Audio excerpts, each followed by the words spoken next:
Pozdravljeni, danes bom nadaljevala z nasvetom številka 4, kako boljš živeti. Z vami sem Aleksandra Winkler Drole, polajkite na Facebooku, sledite na YouTubeu. V glavnem, 4. nasvet, kako boljš živeti. Mnogi smo slišali, da kar seješ, to žanješ. Ampak kaj pa so sejali ti, ki počevajo v tele kostnici? Kobariški kostnici, muzej na prostem. Zakaj se dobrim ljudem godijo hude stvari? Bom danes poskušala obrazložiti. In v glavnem, moj nasvet, kako boljš živeti, številka 4, se glasi: ne prerekaj se z realnostjo, ker realnost bo vedno zmagala, ker nočeš izgubiti. Okay.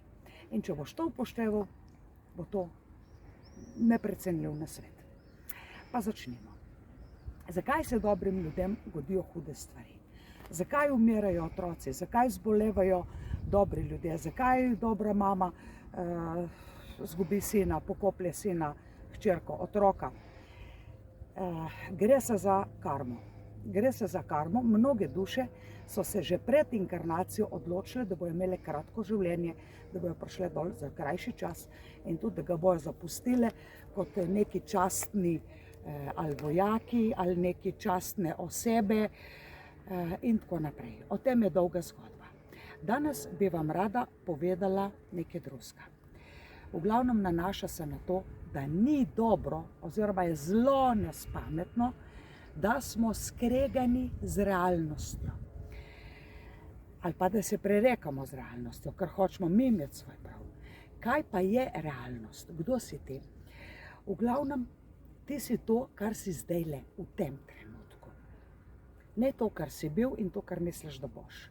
Pa začnimo. Ti si vsi tvoji vzorci, programi, ki si jih prinesel sam, vse tvoje znanje, diplome, vse tvoje izkušnje iz tega in prejšnjih življenj, to je vse res, da preteklost ima neko vrednost, ampak ta vrednost je samo v tolikšni meri, kot vpliva na te v sedanjosti v tem trenutku.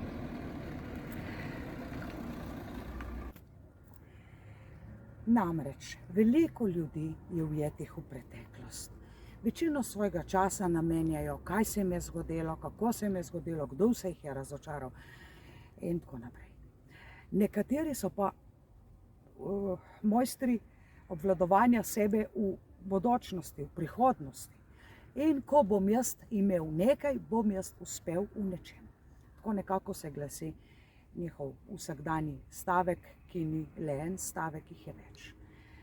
V glavnem, če se veliko vaših misli nanaša na preteklost, potem ste verjetno depresivni, ali pa skoraj sigurno.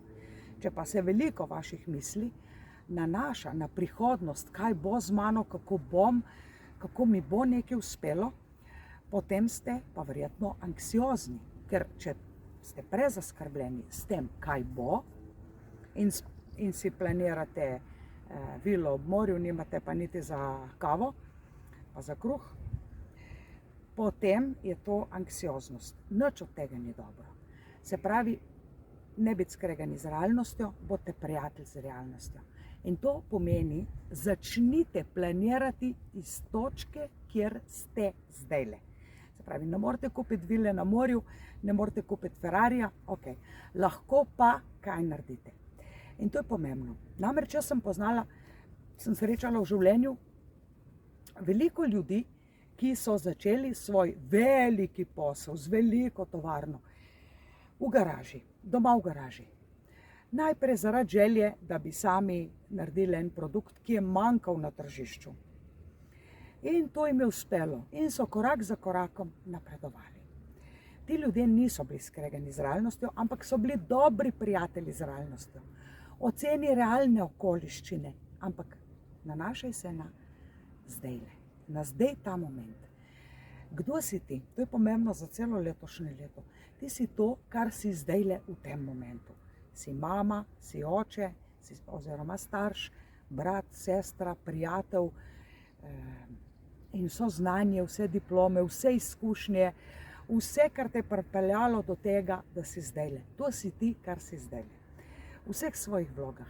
Namreč to življenje je ena taka luštna igra. Iz vloge v vlogo spoznavamo skozi izkušnje druge, ampak obenem tudi in to najbolj sebe. In če vam je všeč moj nasvet, kako bolj živeti, in če bi radi bili neodvisni, še bolj pristni, raziskali sebe, svoj dušni svet, potem kliknite v mojo spletno trgovino homegarden-shop.com in naročite set za branje dušnih kvalitet. To je ta glavna atrakcija zdajle, ta moment. Kmalu spet z vami v naslednjem nasvetu.